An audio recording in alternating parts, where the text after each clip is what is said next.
Hello everyone, welcome again to Beck's Palava. If this is your first time here, I'd like to give you a very warm welcome. Please don't forget to subscribe before you leave. So today I am going to show you how to make this easy spinach stew that you can pair with pretty much everything. It is so easy but yet flavor packed, okay?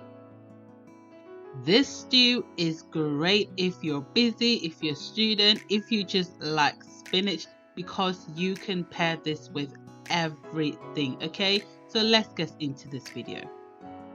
So here are all the ingredients that I will be needing to make this spinach stew. Nothing complicated. I will not be using any melon seed or egusi, just eggs, so you can make this stew any time of the day. You don't have to go out of your way to purchase any extra ingredients.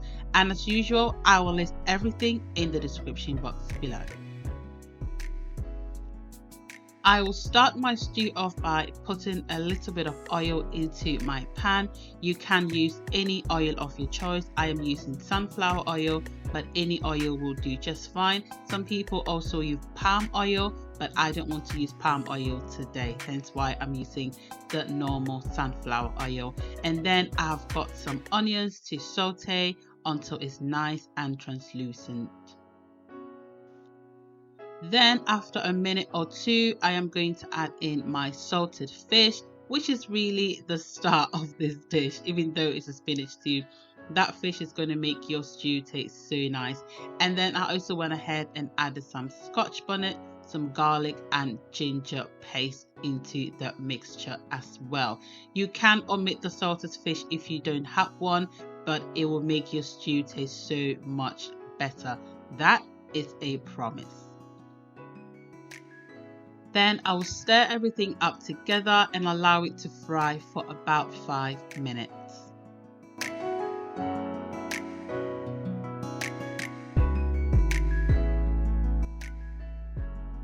Then after about 5 minutes, I am now going to add in my can of tomato. This is 1 can of chopped tomatoes.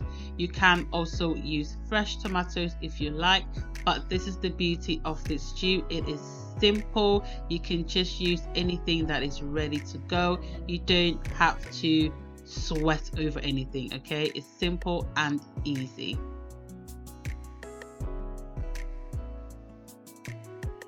I will then go ahead and season this up with 1 Maggi cube and 1 shrimp seasoning cube.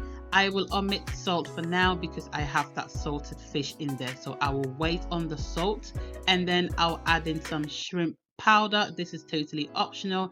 If you don't have it, you can simply omit that, but it just builds on the flavor into your stew. And then I'll just go ahead and let this sit and cook for about 10 minutes. So after 10 minutes, I am going to now add in my tinned mackerel.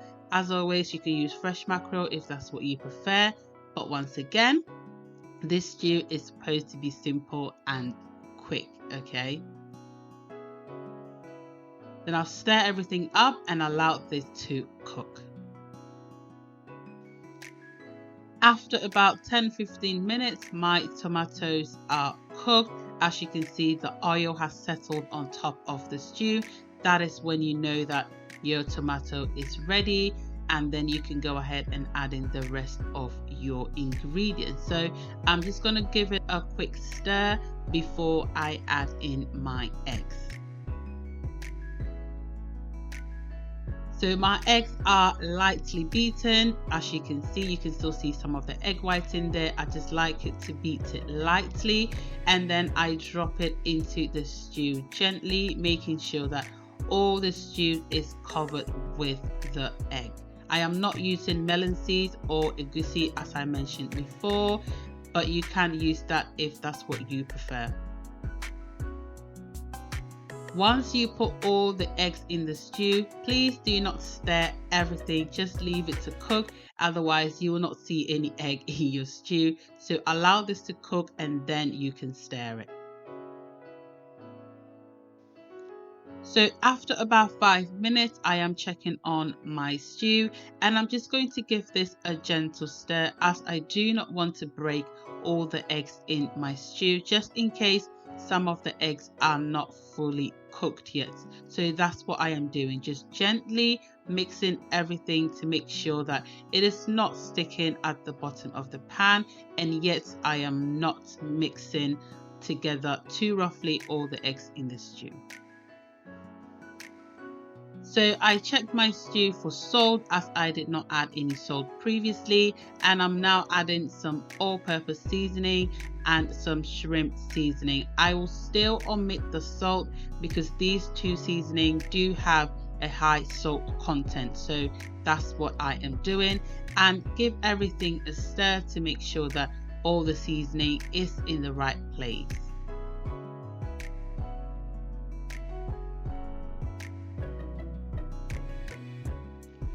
Lastly, but definitely not the least, I am adding my chopped frozen spinach into my stew, as I did not add it before because I don't want to lose all the nutrients and all the colors of this beautiful spinach. Okay, so I did go ahead and defrosted my spinach first, and then I added onto my stew.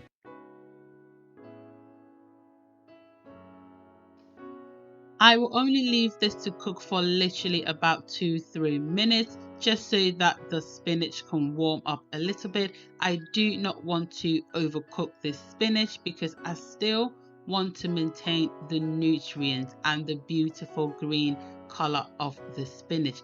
If you overcook your spinach, it's going to start looking brownish, and that's not the look I'm going for. Okay, I still want to remain this healthy, nutrient packed spinach in my stew. So literally now the stew is done. It's that easy. You can't go wrong with this stew. Okay, once everything is mixed together and the spinach is heated up, you're done, and you can take this off your fire because you don't want to overcook the spinach.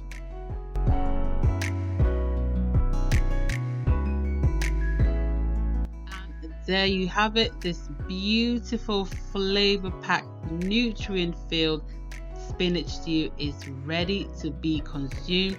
You can have this with yam, with rice, potatoes, even spaghetti. Yes, I do eat this with spaghetti sometimes.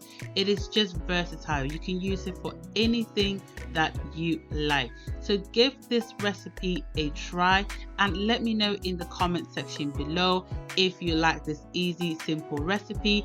Also, give me a thumbs up by liking this video so that I can know if you'd like me to give you more easy recipes that you can do in a very short time.